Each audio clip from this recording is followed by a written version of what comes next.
तो चलिए शुरू करते हैं। तो बच्चे स्टार्ट करते हैं हमारा next topic which is development models. Okay.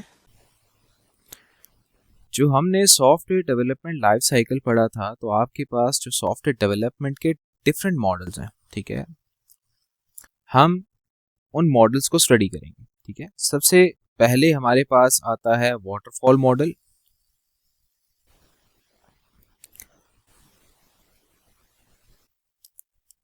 अच्छा जी, दूसरा मॉडल हमारे पास आता है इटरेटिव मॉडल।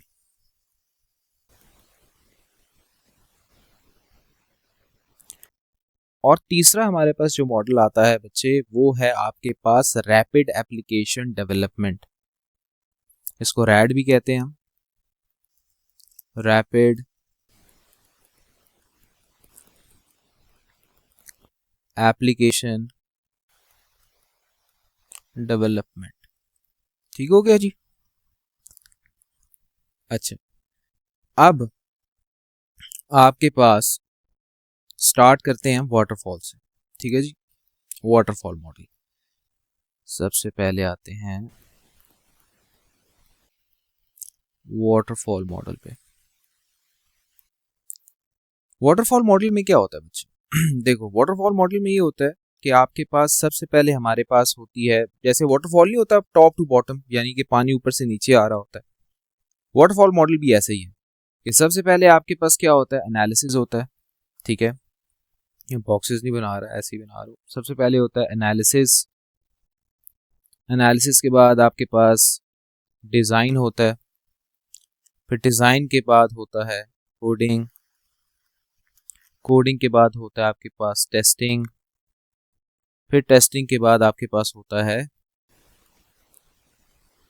मेंटेनेंस। ठीक है, बिल्कुल वाटरफॉल की तरह ना, यानी कि एक काम के बाद दूसरा काम होता है, फिर दूसरे के बाद तीसरा, फिर चौथा, फिर पांचवा, इस तरह करके ना वाटरफॉल की तरह हो रहा होता है।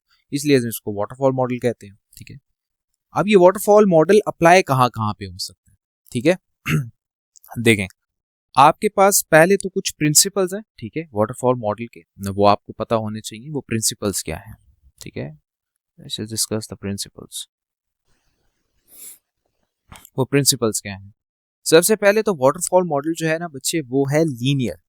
लीनियर यानी कि जब एक स्टेज कंप्लीट होगी तो दूसरी आएगी, दूसरी कंप्लीट होगी तो तीसरी आएगी, एंड सो ऑन। ठीक है, तो यानी कि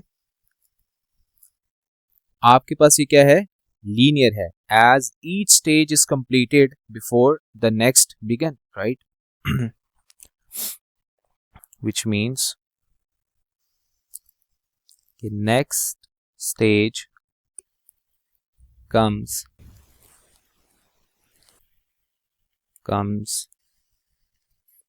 after the completion of first.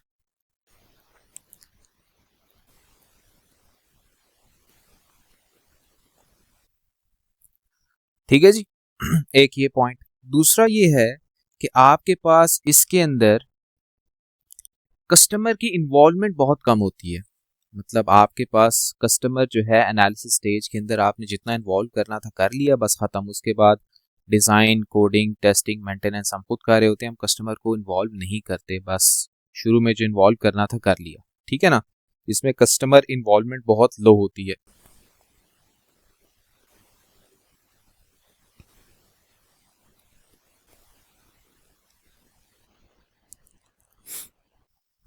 ठीक है, अच्छा, फिर उसके बाद एक और चीज कि इट इज वेल डॉक्यूमेंटेड। ये याद रखना है आपने। क्या है ये बच्चे?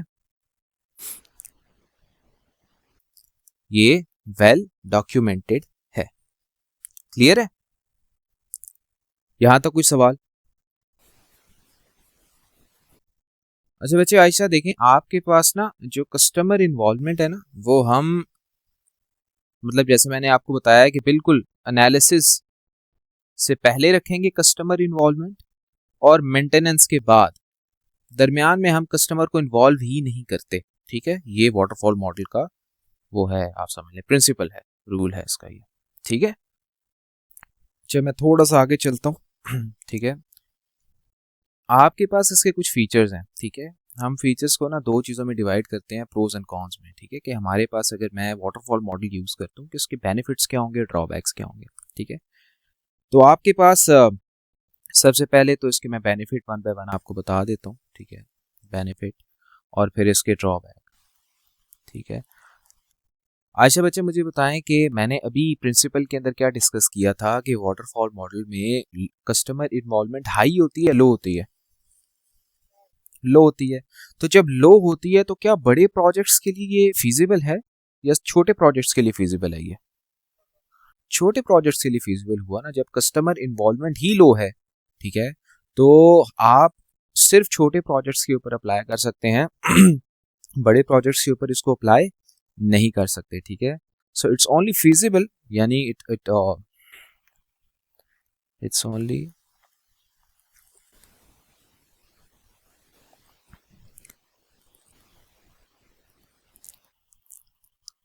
feasible फॉर स्मॉलर प्रोजेक्ट्स, ठीक है, कि छोटे प्रोजेक्ट्स के लिए बिल्कुल फिजिबल है, ठीक है। अच्छा, दूसरा पॉइंट, आपके पास चूंकि ये छोटे प्रोजेक्ट्स के लिए फिजिबल है और वेल डॉक्यूमेंटेड होता है ये, जैसे मैंने बताया, so the project that we build using the waterfall model and waterfall model itself is easy to manage, understood, और बस यही चीज है, ठीक है। It's easier to manage and it's easier to understand and use. Manage, understand and use.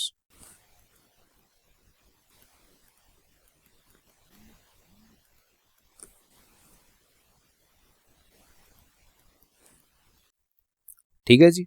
अच्छा, फिर उसके बाद आपके पास इसका बेनिफिट ये भी होता है कि जो स्टेजेस है ना वो ओवरलैप नहीं करती, यानी एक स्टेज कंप्लीट होगी तो दूसरी स्टार्ट होगी, ठीक है ना। तो stages do not overlap and are completed one at a time.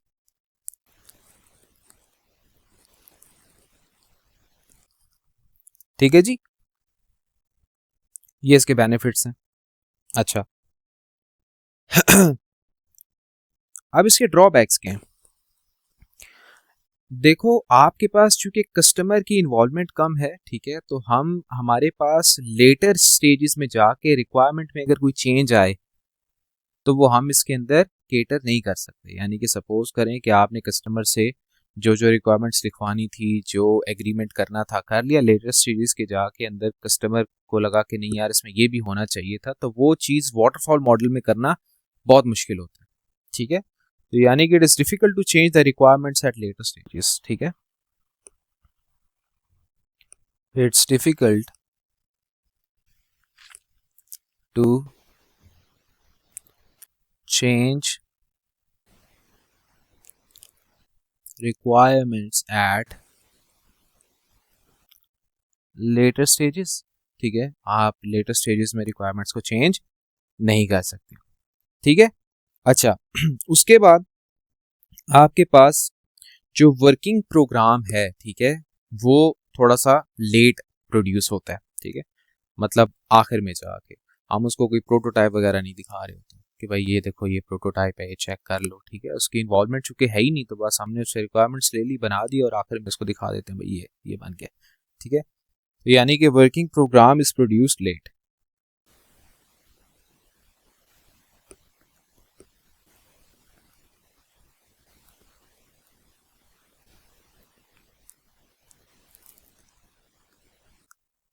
अच्छा जी, इसके अलावा और क्या हो सकता है? हाँ,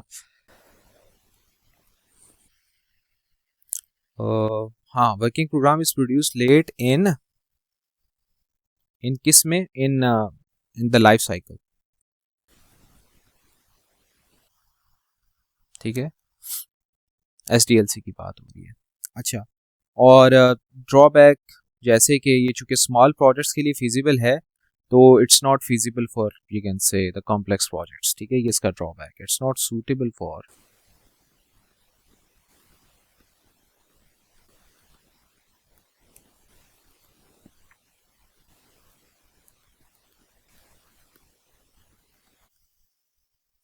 कॉम्प्लेक्स प्रोजेक्ट्स। ठीक है, तो ये बेनिफिट्स और ड्रॉबैक्स हो गए। ठीक है, आगे बढ़ते हैं बच्चे सेकंड पे। ठीक है, हमारे पास जो दूसरा मॉडल था वो था इटरेटिव मॉडल या आइटरेटिव मॉडल, आप कुछ भी कह सकते हैं। नोट्स में आपको दूंगा इसके, डोंट वरी। ठीक है, तो स्टार्ट करते हैं आइटरेटिव मॉडल से। देखिए आइटरेटिव मॉडल में क्या होता है बच्चे कि आप सबसे पहले, अब मैं आप डायग्राम बनाऊंगा तो आपको क्लियर हो जाएगा, पहले मैं ऐसे ही लिख देता हूँ बल्कि। ठीक है, सबसे पहले इसके अंदर होता है बच्चे, आइटरेटिव का मतलब क्या होता है? आइटरेटिव यानी लूप ना। आइटरेटिव का जो वर्ड है वो लूप से राइम कर रहा है ना, मतलब लूप हमने पढ़ा था ना, आइटरेशंस कहते हैं लूप को। ठीक है, तो आइटरेटिव मॉडल में क्या होता है, ये जो वाटरफॉल मॉडल आपने ऊपर पढ़ा है ना, इस वाटरफॉल मॉडल को हम बार बार चलाते हैं। मतलब इस तरह से कि आपके पास ये जो वाटरफॉल मॉडल है ना, ये पूरा चला, फिर हम दोबारा चलाएंगे इसको, फिर हम दोबारा चलाएंगे इसको। मेरी बात समझ आ रही है आपको? बार बार इसी मॉडल को चलाएंगे, यानी कि एनालिसिस से होते होते होते मेंटेनेंस पे गए, फिर वहां से वापस एनालिसिस पे आ गए, फिर मेंटेनेंस पे तक पहुंचे, फिर वापस ऊपर चले गए। समझ रहे मेरी बात आप? यानी कि वाटरफॉल मॉडल को बार बार चलाना। मैं दोबारा रिपीट करता हूं, जो आइटरेटिव मॉडल है वो, आइटरेटिव का वर्ड आपने हमने पहले भी देखा था। ठीक है, कि आइटरेशन, राइट, यानी कि लूप। आपके पास ये जो वाटरफॉल मॉडल है इसको हम लूप में चलाते हैं, यानी कि एनालिसिस से गए मेंटेनेंस पे, फिर वापस एनालिसिस तक पहुंचे, फिर मेंटेनेंस तक गए, राइट, मतलब पूरा ये चलाएंगे, आखिर तक जाएंगे, फिर ऊपर आएंगे, राइट। ये लूप में चलाएंगे पूरे का पूरा मॉडल वाटरफॉल आइटरेटिव के अंदर ये हो रहा होता है। ठीक है, तो अब मुझे कॉमन सेंस यूज करो। जब आप वाटरफॉल मॉडल को बार बार चला रहे हो तो कस्टमर इन्वॉल्वमेंट लो रहेगी, हाई हो जाएगी? फिर हाई हो जाएगी, और फिर वो स्मॉलर प्रोजेक्ट्स के लिए यूज किया जाएगा या कॉम्प्लेक्स के लिए? कॉम्प्लेक्स के लिए, मतलब ऑपोजिट हो गया। ठीक है ना, यानी कि आइटरेटिव मॉडल क्या है बच्चे, आइटरेटिव मॉडल के अंदर आपके पास एक तो फर्स्ट वाटरफॉल होता है। ठीक है, फर्स्ट वाटरफॉल के बाद आपके पास एक्सटेंडेड वाटरफॉल होता है।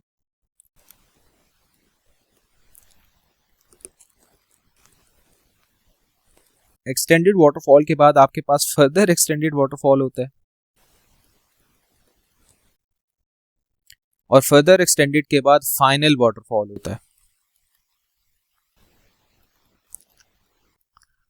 ठीक है, तो आपके पास ये आइटरेटिव मॉडल होता है। ठीक है, यहां तक कोई सवाल बच्चे? क्लियर है? अच्छा, इसके प्रिंसिपल्स पे आ जाते हैं। ठीक है, कि ये किन प्रिंसिपल्स के ऊपर काम करता है।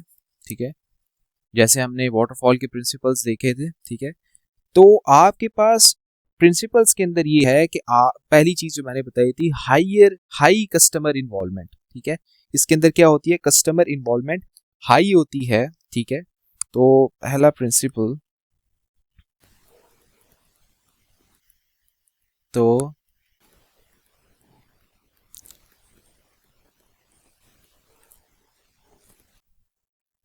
High customer involvement. ठीक है, क्यों?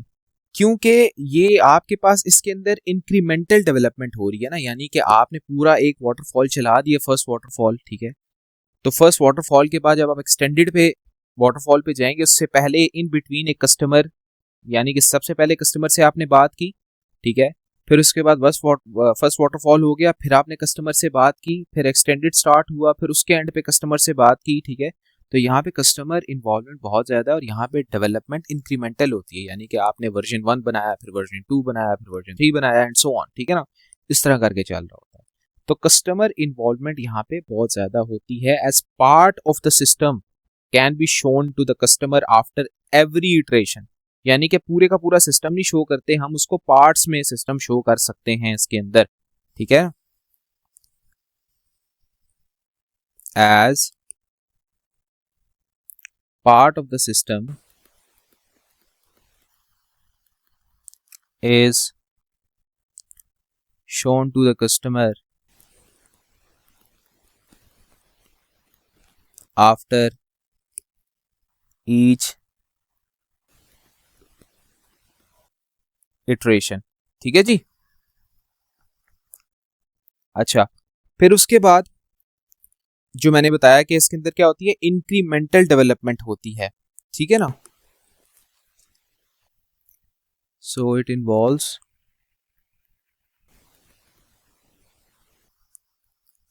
incremental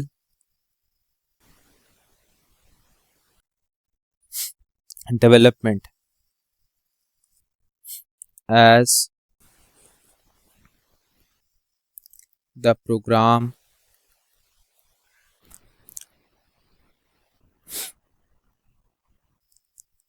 development life cycle is repeated।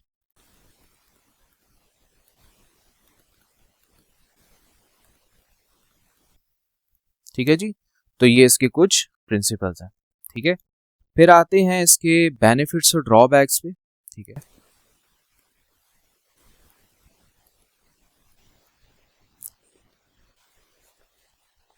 Benefits हैं और ड्रॉबैक्स हैं जी। अच्छा, सबसे पहले आते हैं जी बेनिफिट्स में। ठीक है, तो क्या क्या फ़ायदा है? फ़ायदा ये है कि आपको समझ लें कि चूंकि कस्टमर साथ साथ इन्वॉल्व रहता है, राइट, हर स्टेज के बाद, यानी फर्स्ट वाटरफॉल के बाद, फिर उसके बाद एक्सटेंडेड एंड सो ऑन। ठीक है, तो जब आपके पास कस्टमर की इन्वॉल्वमेंट ज़्यादा होती है, so there will be no surprises, right, when the final product is being delivered. कि यार मैंने फाइनल प्रोडक्ट कस्टमर को पकड़ाया तो उसने अब ये नहीं कहना कि ओह मैं तो ये डिमांड ही नहीं थी मेरी, मैंने तो कुछ और कहा था आपको बनाने को। मुकर जाते हैं ना लोग, वो कहते हैं यार हमने तो ये कहा ही नहीं था बना के दें आप। मतलब मेरी बात समझ आ रही है आपको? तो इस तरह की भी केसेस होते हैं ना, कि मैंने तो आपको कहा था जी आपने बड़ी स्क्रीन के लिए बनाना है तो आपने छोटी स्क्रीन के लिए बना दिया, तो ये तो वो, मतलब वो चीज़ नहीं होती इसमें। ठीक है, क्योंकि यहाँ पे कस्टमर इन्वॉल्वमेंट बहुत ज़्यादा है। तो पहला बेनिफिट क्या है कि एज कस्टमर इज इन्वॉल्व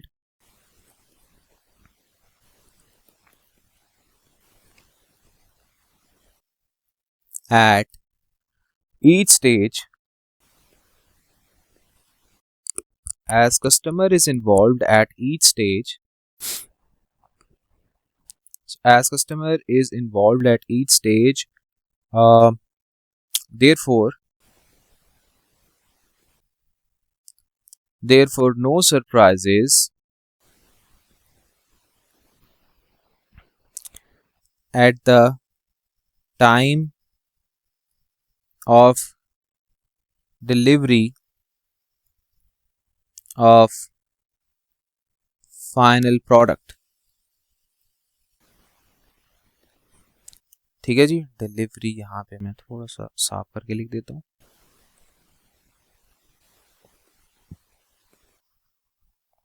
ठीक है, अच्छा, इसका और बेनिफिट क्या हो सकता है? दूसरा बेनिफिट ये हो सकता है कि आपके पास फ्लेक्सिबिलिटी ज़्यादा है। ठीक है, it's more flexible and it's easy to test.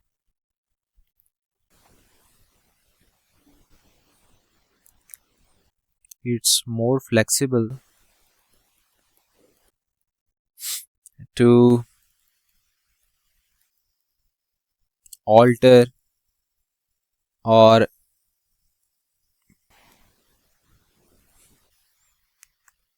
to altered or changed requirements।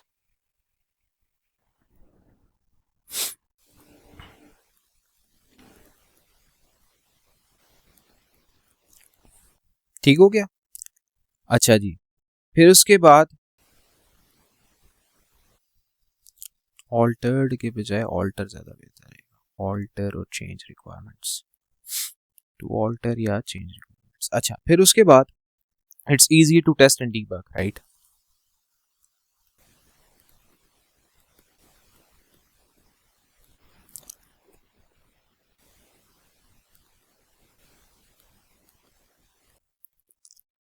अच्छा जी, इसके ड्रॉबैक्स की अगर बात करें तो ड्रॉबैक्स क्या क्या है? सबसे पहला, आपके पास इसका ड्रॉबैक ये है कि you need a good planning overall and at every stage as well ना, सेपरेट प्लानिंग की जाती है।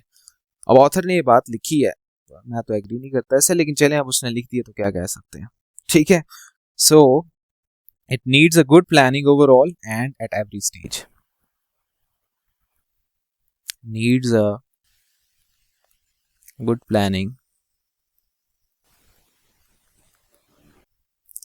overall and at every stage। ठीक है, ये एक ड्रॉबैक है। अच्छा, फिर उसके बाद it's not suitable for small projects, not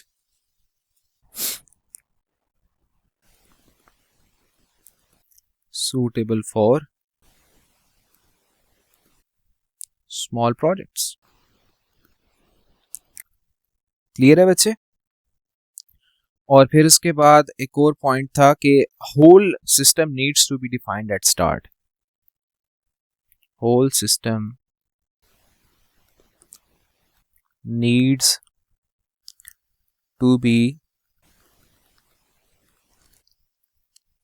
defined at start, कि आपको पूरा सिस्टम स्टार्ट में डिफाइन करना पड़ता है।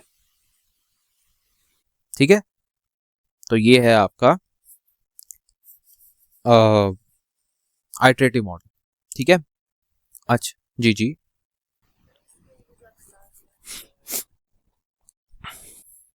मैं एक्सप्लेनेशन बता देता हूँ आपको। देखें, आपके पास सबसे पहले आइटरेटिव मॉडल में क्या आता है? First waterfall.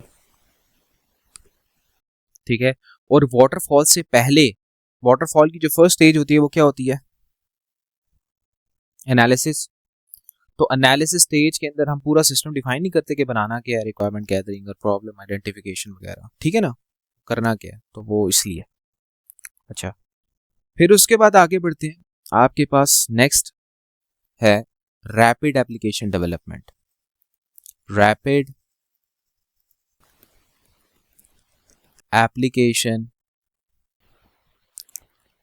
डेवलपमेंट। अच्छा जी, नाउ रैपिड एप्लीकेशन डेवलपमेंट का क्या चक्कर है? देखिए, रैपिड एप्लीकेशन डेवलपमेंट बहुत आसान है। इसमें ये होता है कि आपने ना वो एक हमने चीज़ पढ़ी थी, आपको याद होगा, डिकम्पोजिशन वाला कॉन्सेप्ट, कि आपके पास एक मेन सिस्टम को हम सब सिस्टम्स में डिवाइड कर देते हैं। ऐसे ही है, पढ़ाया था ना आपको। तो आपके पास ये होता है कि वो जो सब सिस्टम्स मैंने बनाए हैं ना, ठीक है, तो एक सब सिस्टम एक बंदे को पकड़ा दिए। मतलब फॉर एग्जांपल, मेरे पास 3 टीम्स हैं। ठीक है, आई हैव 3 टीम्स। मेरे पास है एक टीम 1, फिर एक टीम 2, एक है टीम 3। ठीक है ना, 3 टीम्स है। टीम 3, तो आपके पास हर टीम को एक एक मैं सब सिस्टम दे दूंगा। यानी टीम के पास एक होगा सब सिस्टम 1, इसके पास होगा सब सिस्टम 2, और इसके पास होगा सब सिस्टम 3। ठीक है ना, अब जो टीम 1 है आपके पास बच्चे, हर टीम का अपना एक वाटरफॉल होगा मॉडल। ठीक है, एनालिसिस से जाएगा टिल कहां तक? मेंटेनेंस तक, हर टीम का। समझ आई मेरी बात आपको? यानी हर टीम, जाहिर सी बात है, जब एक सिस्टम डेवलप करेगी तो अपना एक वाटरफॉल मॉडल होगा, उसका अपना ही होगा सबका, सब टीम्स का। कोई सवाल यहां तक बच्चे?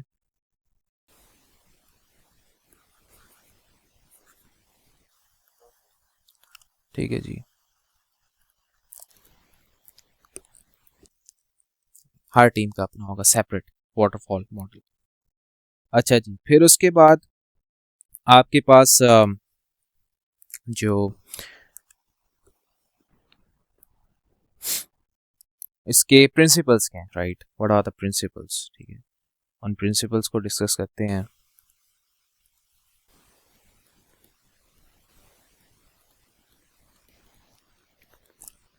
अच्छा जी, नाउ प्रिंसिपल्स क्या हैं जी बच्चे? आपके पास इसके अंदर मिनिमल प्लानिंग होती है। ठीक है,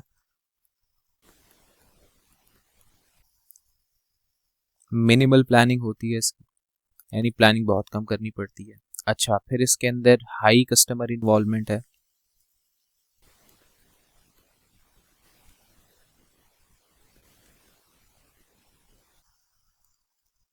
ठीक है। और फिर उसके बाद आप इसके अंदर ये फ़ायदा भी है कि अगर कोई पिछला लिखा हुआ कोड है ना, प्रीवियसली रिटन कोड, वो भी आप यूज़ कर सकते हैं। ठीक है, रीयूजेबिलिटी भी इसकी अच्छी है। यूजेस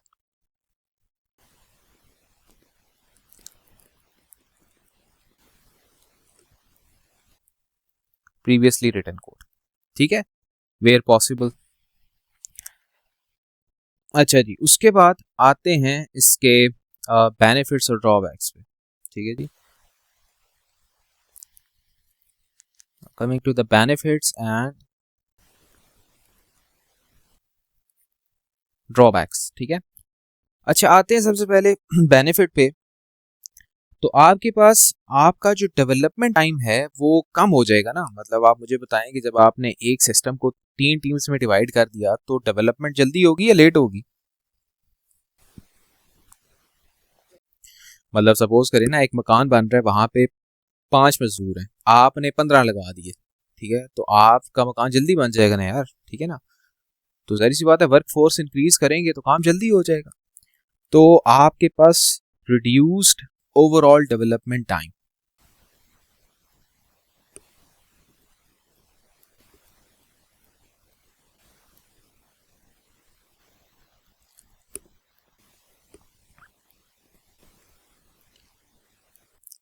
अच्छा जी, दूसरा, आपके पास इसके अंदर ना फीडबैक भी होती है ना। मतलब वो जैसे मैंने कस्टमर इन्वॉल्वमेंट इसमें ज़्यादा होती है तो इसमें फीडबैक भी होती है। ठीक है, तो रैपिड फीडबैक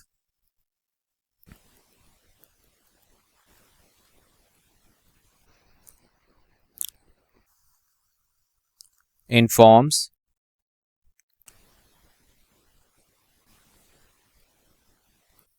द डेवलपर। ठीक है जी, और फिर उसके बाद फ्लेक्सिबल है। ठीक है, क्यों? क्योंकि रिक्वायरमेंट्स जो हैं चेंज होंगी ड्यू टू फीडबैक।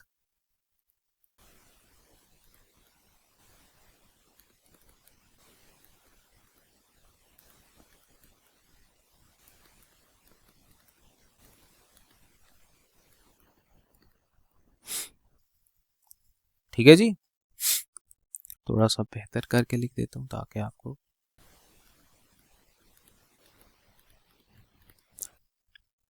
क्लियर है। अच्छा, फिर उसके बाद आपके पास ड्रॉबैक है। ठीक है, जो सिस्टम है ना वो मॉड्यूलर होना चाहिए, यानी ऐसा सिस्टम हो जिसको हम मॉड्यूल्स में या सब सिस्टम्स में डिवाइड कर सकें, तभी तो रैपिड एप्लीकेशन डेवलपमेंट हो पाएगी ना। अगर एक ऐसा सिस्टम है जिसको आप सब सिस्टम में डिवाइड ही ना कर सकें तो टीम 1, टीम 2, टीम 3 को क्या देंगे? वो तो प्रोजेक्ट ऐसा है जो कि डिवाइड ही नहीं हो सकता सब सिस्टम में, तो फिर तो उस पर तो ये लग ही नहीं सकता। ऐसा ही है ना। तो system which is under development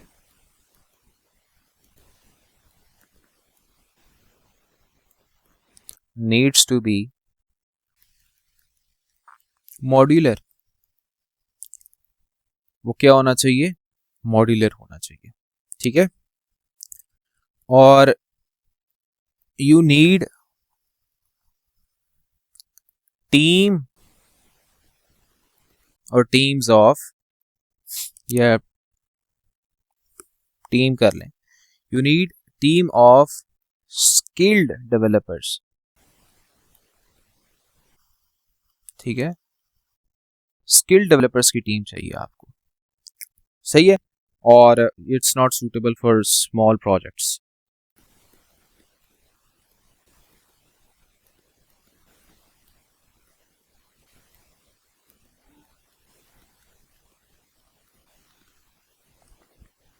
ठीक है बच्चे,